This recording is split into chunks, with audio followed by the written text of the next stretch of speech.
Hey everybody, when it comes to hiking with a pack on your back, it's pretty obvious the lighter the pack, the easier it is to travel, especially when you want to put on some miles. Now one of the ways to lighten that pack, and which is becoming popular, is ultralight hiking or backpacking. And what is all the hype about it, and is it really worth looking into? In this episode, we're going to dive into that subject and to examine what is considered an ultralight backpack load and how it might benefit you.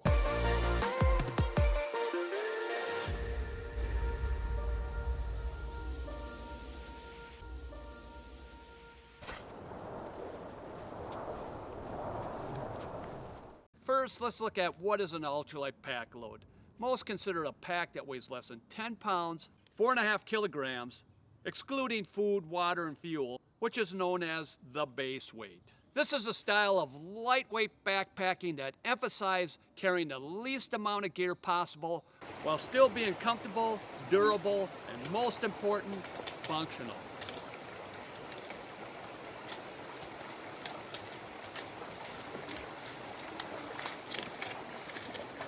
Some backpackers define themselves based on their pack base weight. For instance, you're generally considered an ultralight backpacker if your pack is under 10 pounds, 4.5 kilograms.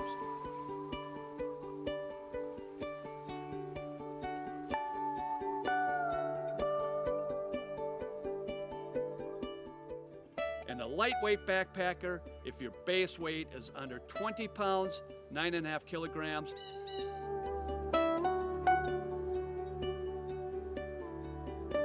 And most traditional backpackers will have a base weight of under 30 pounds, 13.5 kilograms.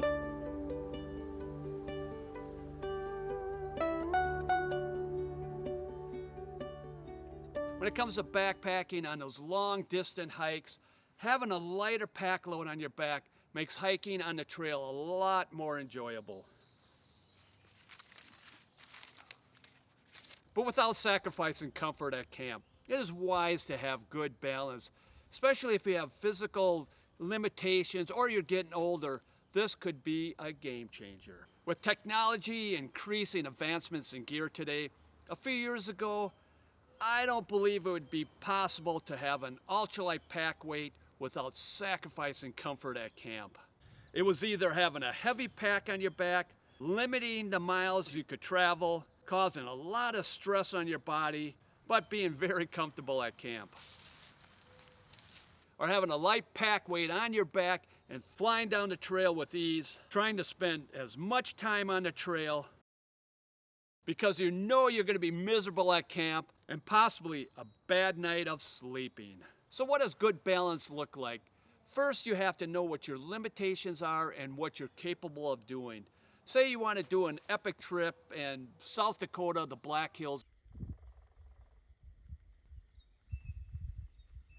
but you're really not sure of what you're capable of doing. The first question, besides the location of your trip, is how many miles you'd like to travel in a day. You may say, well, I'd like to do 15 miles, 24 kilometers a day, but there's no way I could do that. Now those numbers could be more or less, but they're not going to do it because it's just too physically challenging. And there could be other reasons like age, and I get it. But before you shorten those miles and just strictly car camp, and there's nothing wrong with that because I love car camping with my family. Or even worse, just giving up with those adventures. But let's rethink this. Maybe the reason why you're not able to do 15 miles, 24 kilometers is because your pack weight may just be too physically demanding on your body. Now for me, 25 or 30 pounds, 13 kilograms on my back, hiking through the Black Hills for 15 miles a day for 5 days straight would be pretty tough to do. Now the next question that should be asked is, can you do that distance without a pack? And if the answer is yes, then we have a starting point. Now the last question that needs to be asked, what weight is doable? Now I'm not saying that you need a pack weight under 10 pounds, 4.5 kilograms, but what I'm saying is that the lighter the pack, the easier it is on your body, on the trail, and the farther you'll be able to travel without sacrificing comfort at camp. Your trips will be much more enjoyable all the way around. Now, the best way to lighten that pack load is to sacrifice without sacrificing. You may be thinking, what the heck does that mean? Well, please let me explain. After many years of hiking with a heavy pack load on my back, one day after coming back from a trip and unloading my pack, I realized there was a lot of gear that I never used. So from that time on, I separated my gear to 2 different containers. I called them the gear I wanted, and the other the gear I needed. So that started my journey on lighting that heavy pack one trip at a time. Here's a problem with gear today. We always are looking for new, innovating, cool piece of gear. As we keep buying new gear to add to our kit, each year the pack gets heavier. And because of all that gotta have it gear, now I can't even fit it in my pack. Then we go out and buy a larger pack to carry all of that cool gear, which leads our hiking experience to be more of a struggle on the trail. So we'll shorten that distance to compensate, or just hang up the hiking boots or shoes and end our hiking adventures all together.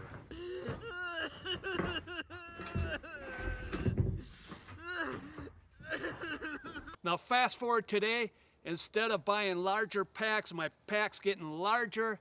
Now they're getting smaller. From 75 liters to 35 liters.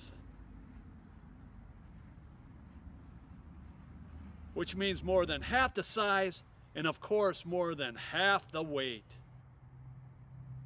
Now this is for 3 seasons. Winter is a different story. Last year I started a new journey trying to get my pack weight under 10 pounds, 4.5 kilograms. Throughout the year before I did the first trip, I studied, I researched, and I looked for gear, bought and tinkered with that new gear, and came up with an ultralight pack load under 10 pounds, 4.5 kilograms. So then I took that ultralight pack load and went to South Dakota on the Centennial Trail in the Black Hills, and I tested it out on a 5-day trip where I faced conditions of rain. Hopefully the rocks ain't slippery. We're going this way.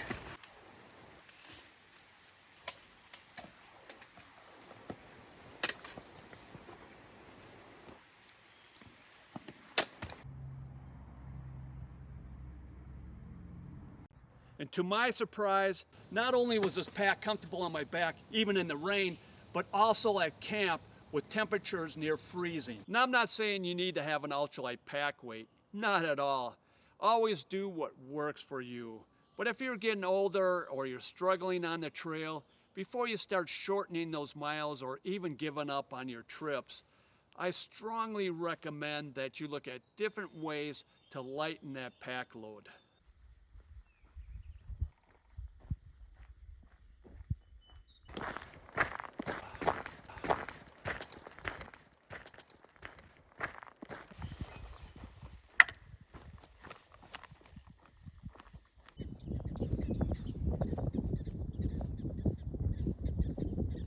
Now there's 4 ways to lighten that pack load. The first one is the pack itself. The total weight of it is 19 ounces, which is 538 grams. The second one is gear. The third one is clothing. Brought extra pair of socks, an alpaca hoodie, wind pants, hats, long underwear. And the fourth one is the sleeping system.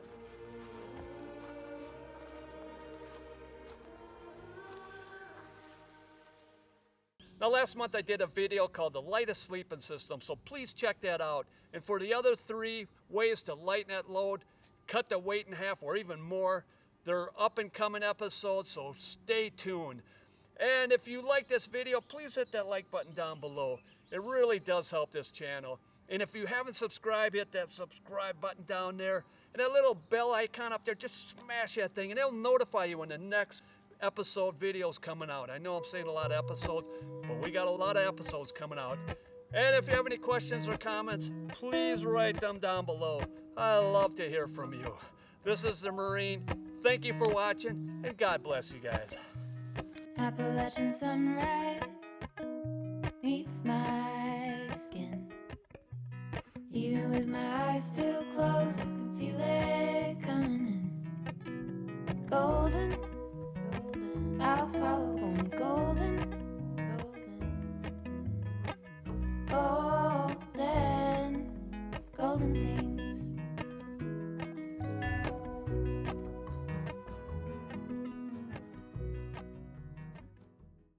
Woohoo!